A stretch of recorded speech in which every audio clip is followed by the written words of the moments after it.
Hello, viewers, and welcome to the latest episode of The Huddle. I'm Las Vegas correspondent Brian Joseph, and I'm here today with Laura Penney, the CEO of the Coeur Casino Resort Hotel in Worley, Idaho. Laura, thanks for joining us. Hi, I'm glad to be part of this. Now, for those who aren't familiar with the Coeur Casino Resort Hotel, it's operated by the Coeur tribe and is one of the largest employers in North Idaho. Please tell us a little bit about the tribe and about your gaming operations. Yes, I'd love to. So we are going into our 31st month. We'll celebrate our 31st anniversary in March. And I'm very proud of our tribe, the Coeur d'Alene tribe. Our ancestors have done an amazing job as far as taking care of and preserving and protecting our homelands and our very existence. And ironically, we're still fighting for those same things, our land base, our culture, our identity, and protecting our sovereign rights. Coeur d'Alene Resort Hotel started out as a bingo hall years ago, and we have since grown to a beautiful resort, and we have invested greatly into our tribe as well as our community, and it's something that I've been part of since day one. I've been here since inception, and it's just been amazing to see everything come into fruition as it has. Who are your clientele, or to put it another way, who comes to the Coeur d'Alene Casino Resort Hotel and why? I consider our market anywhere within the 300-mile, encompasses anywhere within the 300-mile radius. We have Eastern Washington, Eastern Montana, actually Western Montana, and into Canada and Eastern Oregon. So, but our primary market is Spokane and Coeur d'Alene. That makes sense. People come here, they want to have fun, they want to escape, they want to experience, have a dynamic gaming experience.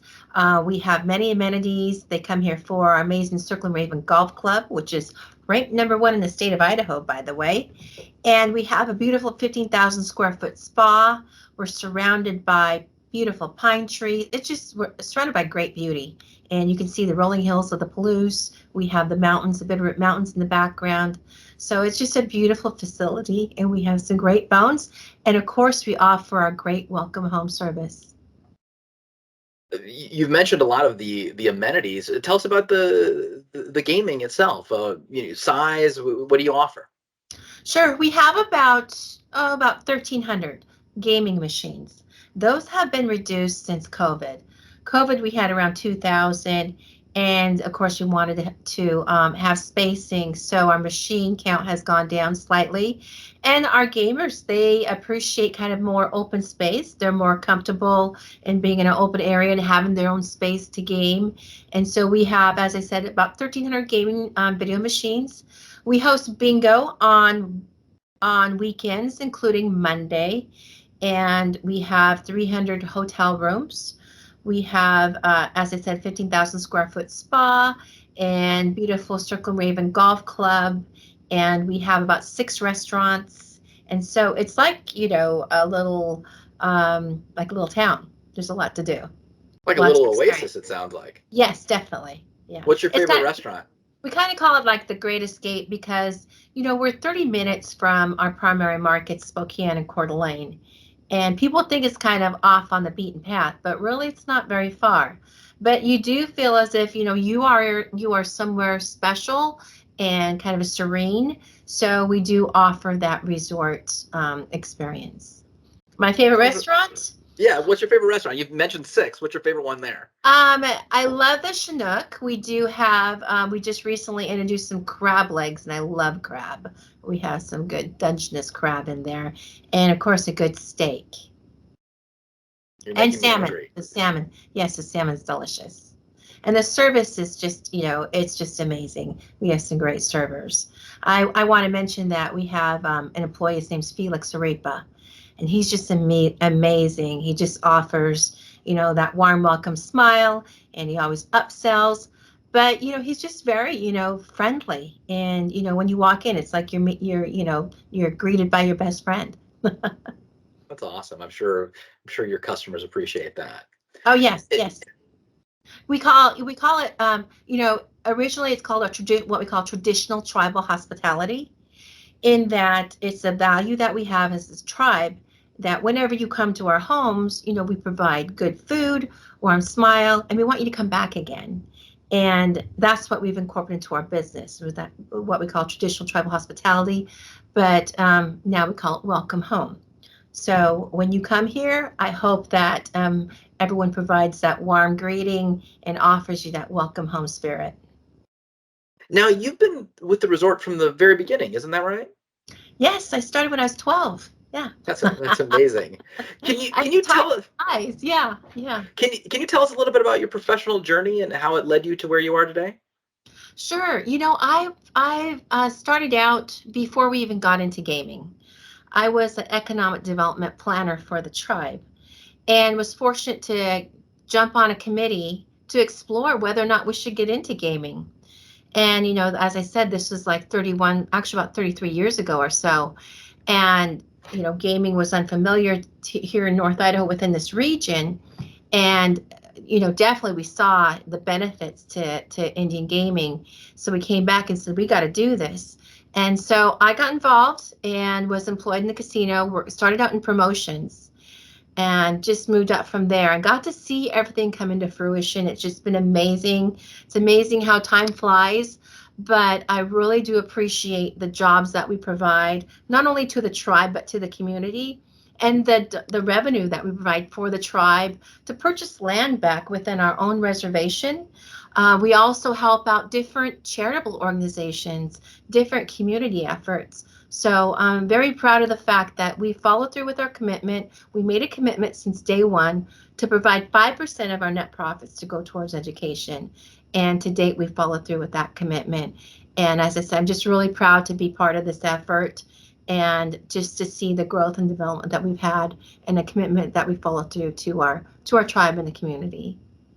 That sounds incredible. You obviously have a deep understanding of tribal gaming in the United States. What do you see as the biggest issues facing that sector today? Preserving and protecting our sovereignty.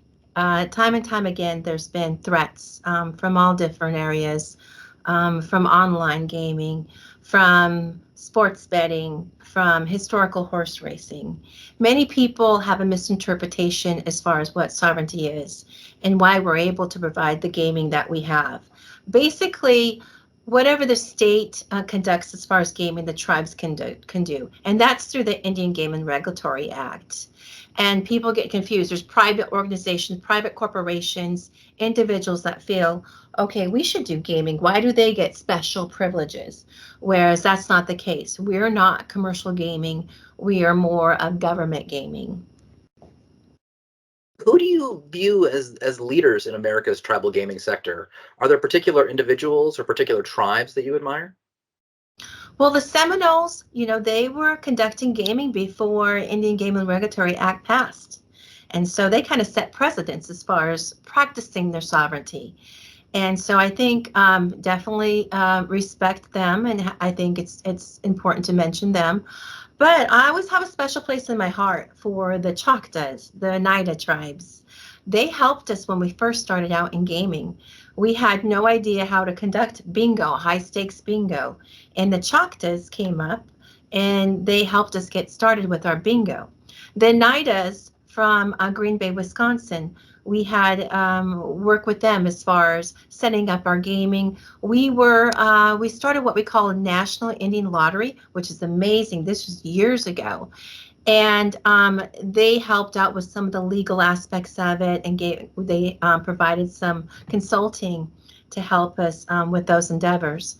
And actually, I think that they kind of taught us that it's up to us to practice our sovereignty, not to ask, to wait and see what we can do, but do it. It's our sovereign right, and then this is how we're able to do that through our legal basis.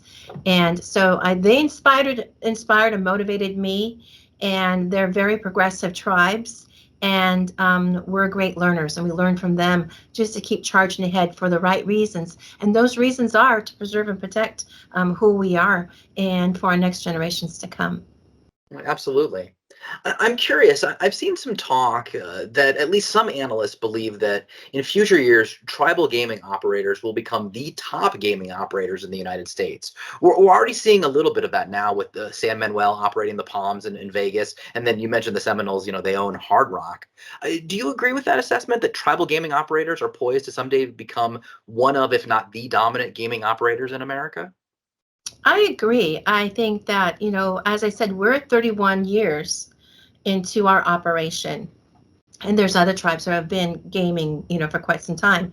So we've learned how to effectively provide profits, to be accountable, to be credible. We've learned to operate our gaming establishments with those endeavors, with those principles. But also we've learned that it's so important to take care of our community, not just our tribe, but our community. And so we've been profound as far as donating, and we're recognized to partner and to work with different groups and organizations, and we become very savvy as far as how to not only protect our gaming our ventures, but also investing and diversifying, and doing that through collaboration and partnership with others. I was at G2E this past year, and I caught a tribal gaming panel that talked about the importance of tribal gaming operators hiring members of their own tribe. What are your thoughts on that? Does the Coeur d'Alene tribe have a program to facilitate something like that? Yes, we do, and I can attribute to that. I'm a Coeur d'Alene tribal member, and proud to say that we've had three other CEOs who were Coeur d'Alene tribal members with their MBAs or with their master's degrees. And it's so important, I think, for us to, and that's the basis as to why we got into gaming, was to provide jobs for our tribal members. And since then, we have broadened that to provide jobs. As stated, we're number one, if not number two, in the state of Idaho as far as employment. But it's so important for us to invest and support our tribal members, because they are truly vested, and they have the loyalty, and they have there's purpose, there's investing in their families, and they're going to be here. And so I think it's smart to support and develop our tribal members. And so we do have kind of unofficially, we've been doing that, but I hired a new training manager, and that's one of her high priorities, is to make this program official and to have a clear process as to how we're going to do that as far as growth and development, to move our employees to be in those higher positions as managers, as directors, and CEOs. What's the program called? Well, we have yet to name the program. As I said, we've unofficially been doing it, but yes, we should have a clever name. I agree. Maybe.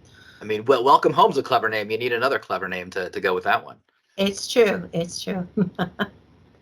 We talked a little bit earlier about some of the misperceptions people have about tribal gaming. I think one of those misperceptions is the regulatory environment that tribal gaming operators exist under. I think there's this sense, this misconception that essentially tribes manage themselves and that there's no oversight. But that's clearly not the case. Can you describe a little bit of the sort of regulatory oversight at the federal, state, and local levels that the Coeur d'Alene Casino Resort Hotel deals with on a day-to-day basis? Sure. We are actually highly regulated on three different levels. Um, on the federal level, we do operate under the Indian Gaming Regulatory Act. Basically, as I said, whatever the state conducts game as in the form of gaming, the tribes can do. The tribes must negotiate with the state in regards to a gaming agreement. Under IGRA, we do have the National Indian Gaming Commission, and we report findings, audits, and we're regulated by the Gaming Commission. We also have our own Coeur d'Alene Tribal Gaming Commission, and they help regulate through our gaming compact that we have an agreement with the state of Idaho. Also investigating, if need be, in regards to certain gaming activities, other amenities as well. So there is that oversight. We do have, of course, we do apply for a liquor license to the state, and we're, you have to be over 21 to drink alcohol, and we can't have any over serving. We all also do work within the OSHA requirements. You talked about the Tribal Gaming Commission. That's what you called it, the Tribal Gaming Commission. Coeur d'Alene Tribal Gaming Commission. Can you explain to listeners that the Tribal Gaming Commission is separate and apart from your gaming operations, and that there is a wall between those two entities? There is. They are employed by the tribe. They're not employed by the casino, and they do have a separate board. There's a gaming tribal board, and they, as I said, they are employed by the tribe, and the commission monitors tribal gaming activity, inspects gaming premises, conducts background investigations, and audits, as I said, when deemed necessary. So they are totally separate. The gaming board does have a manager, and so we work directly with that gaming commission as far as background checks and if they have questions in regards to audits. And so it is a partnership, but it's a regulatory role, and that's in place, and we have to report to the gaming commission as well, and they do as well. Yeah, I just wanted to point that out because I think sometimes people assume that, well, it's a tribal gaming operation, tribal commission, it's the same thing, but they're not. They're actually separate entities, and while they may work together, they do answer to different people. Yes, and then we did sit down with the state as each tribe. There's 5 tribes in Idaho. Each tribe did sit down with the state and negotiate their gaming compact. This is pretty much an agreement as to what types of games and hours and that discussion. So, and they pretty much, as I said, it's an agreement. It's a written agreement. So there's not much. They're not involved in the day-to-day activities or operations. The board, you mean? The board's not involved in the day-to-day operations? The state. Oh, the state, yes. Or the board. The board is not as well. Gotcha. Before we go, what can we expect from the Coeur d'Alene Casino Resort Hotel and the Coeur d'Alene Tribe in 2024? I'm very excited. It's been challenging this past few years. I've been CEO since October 2019, and I applied for the job 3 other times. So I was very excited to get the position, after, my due diligence, and then we get smacked with COVID. Great timing.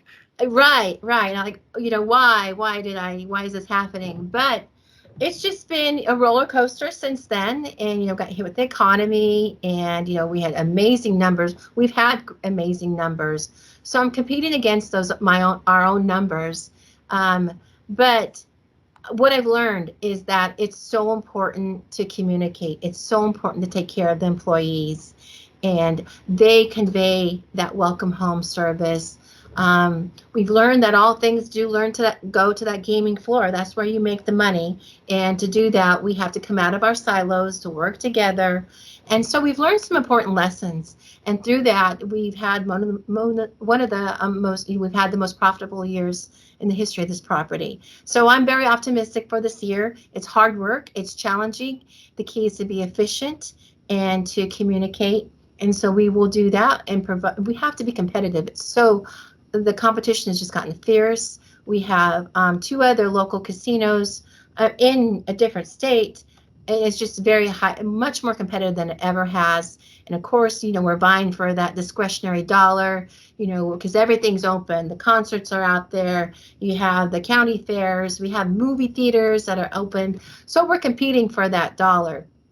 And so we have to make sure we get across that we do have, something special to offer in the form of a gaming experience and just cool things to do here at the spa and the golf course. So we will work hard to get that message out there and work together to provide that level of customer service, and always looking out for our tribe as well as our community. So I'm confident in that. And we are currently strategizing for the next 5 years. As far as what investments can we make that we will get, our greatest return on. We have a beautiful lake that we have really no presence on, but I think it behooves us to look into that as well. We've been open for 30 years, so looking into possibly replacing a hotel wing and an RV park. So there's some things that we're looking into to expand, but always trying to prioritize which will bring us the greatest revenue. That's exciting. You've mentioned the golf course a couple of times. What's your handicap? Well, okay, it's, since I've been CEO, it's gone up. So I'm at 23. I enjoy golf. I'm not a burden. That was my goal, was I should be able to play with anyone and everyone and not be a burden. So I can do that. I have fun. Definitely use the tee boxes to my favor. And I love the camaraderie of golf. And we have something special out here because there's no development on our golf course. We have nesting eagles on hole number 17. Wow. And it's Wow. just beautiful. And we have elk. We have to worry about some of the elk, damaging our greens. And it's just majestic. It's almost like, going to church because you're out there and it's just spiritual. And that you can just let go and just focus on that white ball.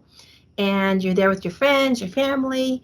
And it's just amazing just to, get out there. I love the sport. I love being outside, and all that we have to offer as far as just being pristine. So thanks for asking about that. Always gives me a good feeling to talk about Oh, it sounds golf amazing. and especially our golf course. Yeah, it sounds beautiful. What's your handicap?